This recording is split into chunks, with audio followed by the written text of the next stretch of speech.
Hello student, आज हम आपको करा रहे हैं क्लास 10th मैथ एक्सरसाइज 1.3 का क्वेश्चन नंबर 1। क्वेश्चन है prove that √5 is a irrational number. सिद्ध करो कि √5 एक अपरिमेय संख्या है। बच्चों, इस तरह के क्वेश्चन एग्जाम में ज़रूर आते हैं और इससे मिलते जुलते क्वेश्चन ये हैं कि prove that √3 is a irrational number, √2 is a irrational number, √17 is a irrational number, और भी कई हो सकते हैं जिन्हें आप एक ही मेथड से प्रूव कर सकते हैं। √3, √2, √17 ठीक उसी तरह प्रूव होंगे जिस तरह से √5 हुआ है। केवल आपको डिजिट चेंज करनी है, यानी कि √5 की जगह आप √3 कर देंगे तो वो √3 का हो जाएगा। तो क्वेश्चन करते हैं सॉल्यूशन।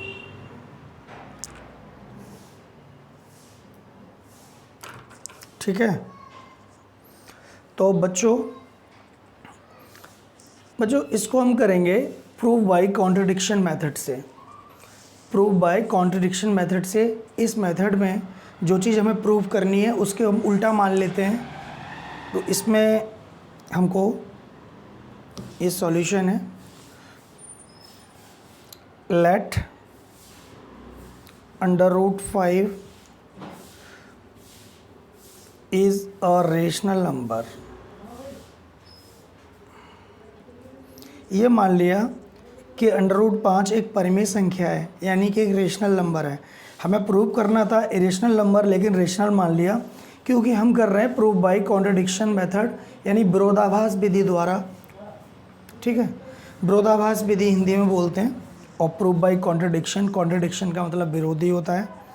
तो देखो, अगर हमने इसको रेशनल नंबर मान लिया तो हम इसको P/Q की फॉर्म में लिख सकते हैं, क्योंकि कोई भी रेशनल नंबर, कोई भी परिमेय संख्या को हम P/Q यानी बटे के रूप में लिख सकते हैं। तो लिखो √5 = P/Q, और PQ यहाँ पर को प्राइम होना जरूरी है, यानी P और Q सहअभाज्य हैं। Where P and Q are को प्राइम।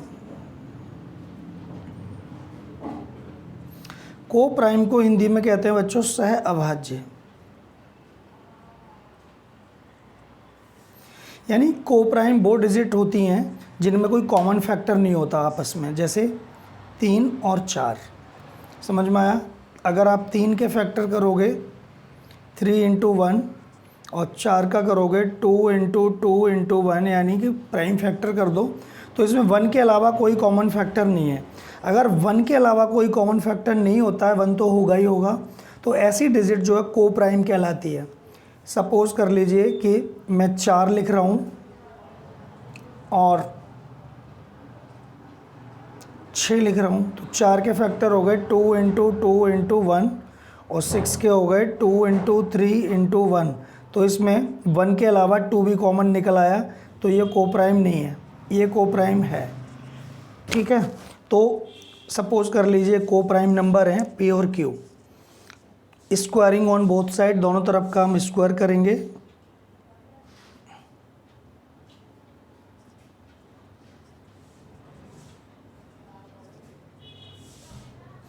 दोनों तरफ का स्क्वायर करेंगे तो √5 का स्क्वायर = P/Q का स्क्वायर।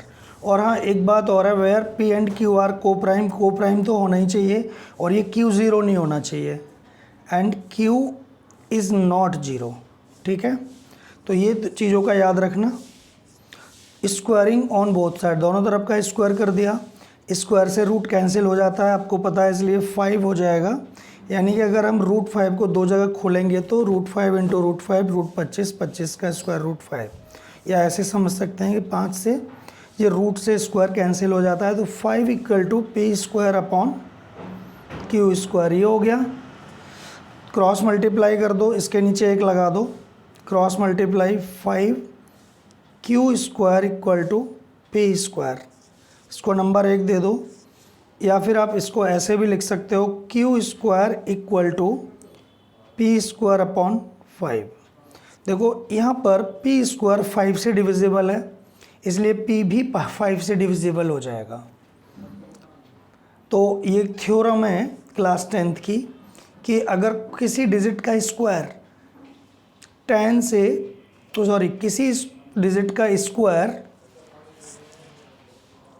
उस डिजिट से डिवाइड होता है तो बिना स्क्वायर के भी वो डिजिट डिवाइड हो जाएगी। जैसे मैं आपको एग्जांपल देके समझाता हूँ।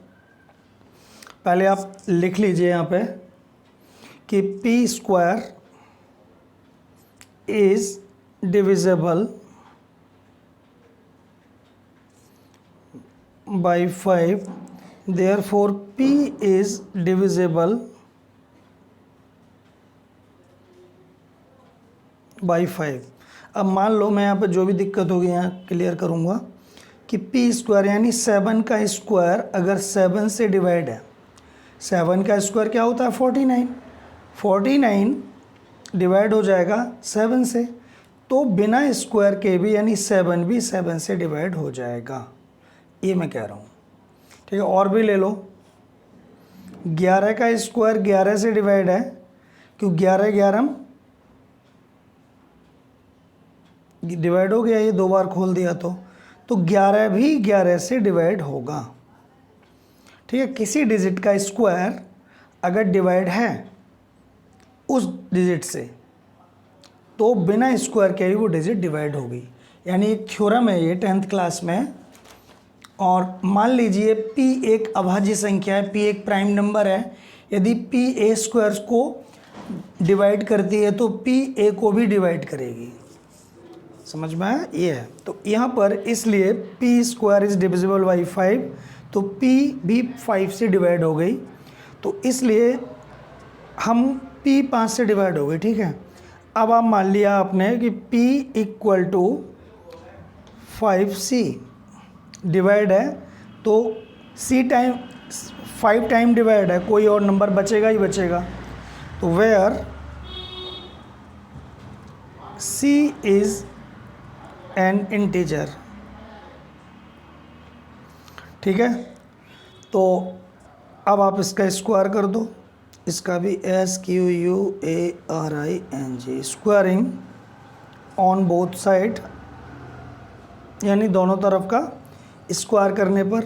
तो जब p का स्क्वायर करोगे तो क्या हो जाएगा p स्क्वायर, और 5 c का स्क्वायर करोगे तो 5 का स्क्वायर 25, और c का स्क्वायर c स्क्वायर। ठीक है, अब ये नंबर जो है पुट पहले वाले में पुट कर दो, पुट माने रखना, put in first. P square की वैल्यू जो 25c स्क्वायर है, question number equation number first में पुट कर दी हमने।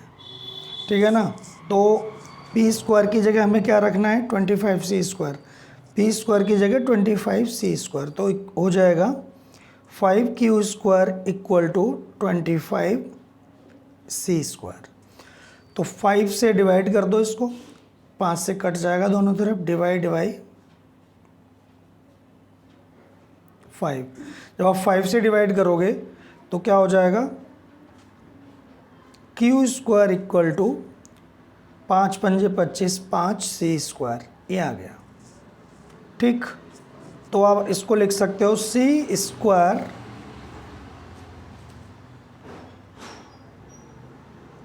q square upon 5। तो यहाँ पर देख रहे हैं q स्क्वायर भी 5 से डिवाइड है, तो लिख दो q स्क्वायर इज, ऐसी कंडीशन यहाँ की तरह आ गई कि जैसे था p square is divisible by 5, यानी कि p स्क्वायर 5 से डिवाइड है, ऐसे ही तो p भी 5 से डिवाइड होगा, ऐसे यहाँ पे q स्क्वायर भी 5 से डिवाइड है तो q भी 5 से डिवाइड होगा। q square is divisible by 5, therefore q is divisible by 5, यानी q स्क्वायर भी 5 से डिवाइड है, इसलिए q भी 5 से डिवाइड होगा। तो दोनों ही p और q 5 से डिवाइड आ गए यहाँ पे, तो यहाँ लिख दो, थोड़ा लिखना है अब, p q बोथ। देख रहे हैं आप q 5 से डिवाइड है और यहाँ पर p भी 5 से डिवाइड था। p q both divisible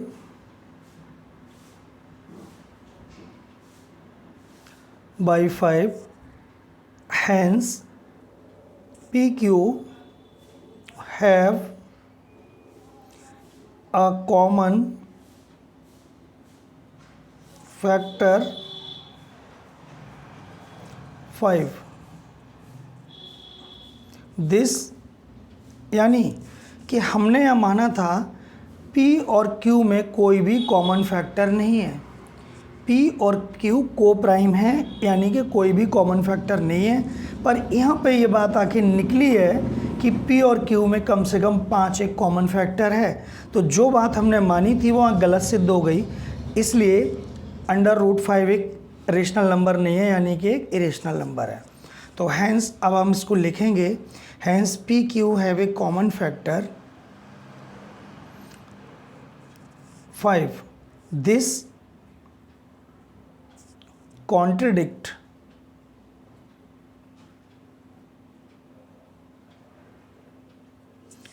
our assumption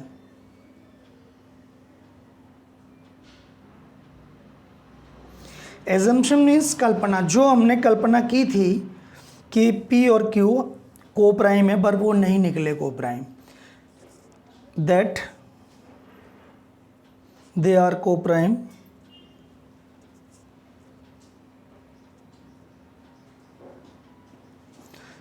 दोबारा समझ लो, PQ में 5 कॉमन फैक्टर आया है और हमने ये माना था ऊपर कि PQ में कोई भी कॉमन फैक्टर नहीं है, यानी कि हमारी मानी हुई बात गलत निकली। तो लिख दो यहाँ पे this therefore P upon Q is not a rational number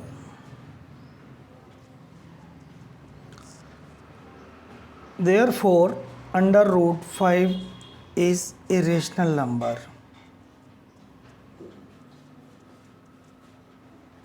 ठीक है ना, आपको समझ में आ गया होगा। ये क्वेश्चन थोड़ा लंबा है, लेकिन इतना ही लंबा बनता है अगर आप इसको ढंग से समझोगे तो इसमें हमने मेन बात क्या थी, ध्यान रखना कि हमने ये माना था P एंड Q आर को प्राइम, ठीक है, लेकिन को प्राइम नहीं निकले। तो इस बात पर ही बेस्ड अगर को प्राइम नहीं निकलेंगे तो फिर वो इरेशनल नंबर है। इसलिए क्वेश्चन उम्मीद है समझ में आ गया होगा आपको। अब हम बच्चों प्रूव करेंगे, prove that 3 + 2 √5 is a irrational number. सिद्ध करो कि 3 + 2 √5 एक अपरिमेय संख्या है। तो बच्चों जो हमने क्वेश्चन पिछली बार किया था उससे ही मिलता जुलता क्वेश्चन है। उसमें प्योर चीज़ थी कि √5 या √3 एक इरेशनल नंबर है। इसमें रेशनल भी है और इरेशनल भी है। तो याद रखना आप, जब भी एक इरेशनल नंबर के साथ रेशनल नंबर मल्टीप्लाई होता है या प्लस होता है या डिवाइड होता है या माइनस होता है, तो जो डिजिट आती है वो भी एक इरेशनल नंबर ही होती है। तो ये एक इरेशनल नंबर तो है, ये हमें प्रूव करना है कि इरेशनल है। तो हम वैसे ही करेंगे, प्रूव बाय कॉन्ट्रडिक्शन, विरोधाभास विधि द्वारा। लेट यानी मान लिया 3 + ये सॉल्यूशन है, let 3 + 2 √5 is a irrational number, sorry rational number, ठीक है। चलो ब्लैक से हो रहा था वो, ध्यान नहीं रहा। तो ये रेशनल नंबर मान लिया। Therefore 3 + 2 √5 = P upon Q, where P and Q are coprime. तो आपको पता है को प्राइम क्या होता है, पहले मैं अभी बता चुका हूँ आपको कि को प्राइम वो नंबर होते हैं जिसमें 1 के अलावा कोई भी कॉमन फैक्टर नहीं होता। तो इसको आप ऐसा करो, पिछले सवाल से तो छोटा ही है, खैर ये हमने लिख लिया, ठीक है। तो यहाँ पर अंडर वो 3 को उधर ले जाओ पहले, तो ये लिखो 2√5 इक्वल टू P/Q -3। ये प्लस का 3 था, उधर जाके माइनस का हो गया, तो 2√5 इक्वल टू, यहाँ पर आप LCM ले लो, 1 लगा लो उसके नीचे, कोई फ़र्क नहीं पड़ेगा, Q और 1 का LCM Q ही रहेगा। तो 1 का P में मल्टीप्लाई करेंगे तो P माइनस 3 का Q में करेंगे तो 3Q। ये इसी तरह से तो होता है, यानी कि हमने LCM ले लिया, जैसे हम डिजिट को जोड़ते हैं वैसे कर लिया। या फिर Q से Q को डिवाइड करो, 1 टाइम गया, 1 का Q1 जा Q 1 टाइम गया, तो 1 का P में मल्टीप्लाई करोगे तो P, ऐसे भी सोच सकते हो। ऐसे ही 1 का Q में डिवाइड करोगे तो Q टाइम गया, Q का 3 में करोगे 3Q, कैसे ही कर लो, या क्रॉस मल्टीप्लाई टाइप से समझ लो, या ऐसे। तो देखो अब यहाँ पर हमें लेफ़्ट की तरफ इधर √5 छोड़ना है, यहाँ 2 और है, 2 को मल्टीप्लाई में है तो यहाँ Q में डिवाइड में चला जाएगा, अंडर√5 equal to P minus 3Q/2Q। ये इस तरह से हमने लिख लिया, क्रॉस में नीचे जाएगा ना मल्टीप्लाई में, तो हमें हर हालत में इधर रूट वाली डिजिट को ही छोड़ना है, बाकी किसी भी डिजिट को नहीं छोड़ना। तो अब आप देखो यहाँ पर P माइनस, अब आप देख रहे हैं कि P माइनस 3Q/2Q, ये एक रेशनल नंबर है कि नहीं है? क्यों रेशनल नंबर है? क्योंकि P/Q की फॉर्म में है, अपॉन में है ना, कोई डिजिट ऊपर भी है नीचे भी है, तो ये एक रेशनल नंबर हो गया, यानी परिमेय संख्या हो गई इधर वाली। तो P minus 3Q/2Q is a rational number, ठीक है, ये रेशनल नंबर है। सो अंडर√5 should be,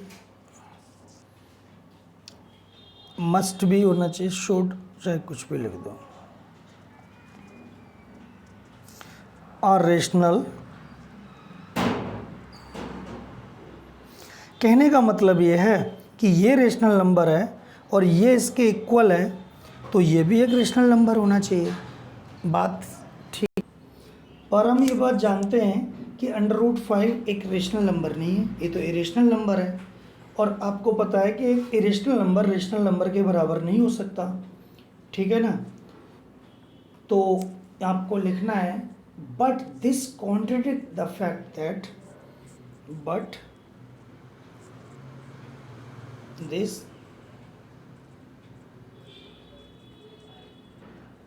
the fact that अंडर√5 is irrational। हम जानते हैं ये इस बात का विरोधाभास है कि अंडर√5 एक इरेशनल नंबर है, तो इसलिए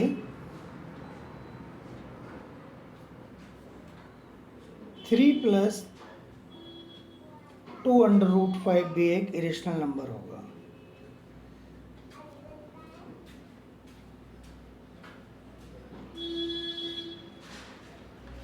ठीक है, ये आसान सवाल था, ये हो गया है, उतना लंबा नहीं था।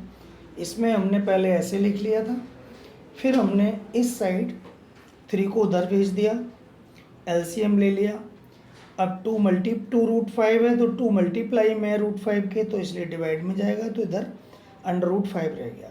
अब यहाँ लिखना बचता है कि अगर ये एक रेशनल नंबर है तो ये भी एक रेशनल नंबर होना चाहिए, but this contradict the fact, लेकिन इस बात का विरोधाभास है, अंडर√5 एक इरेशनल नंबर है, तो ये भी एक इरेशनल नंबर होगा। ये हो गया है, ठीक है। आज इतना ही, नेक्स्ट टाइम फिर मिलते हैं, उम्मीद है समझ में आ गया।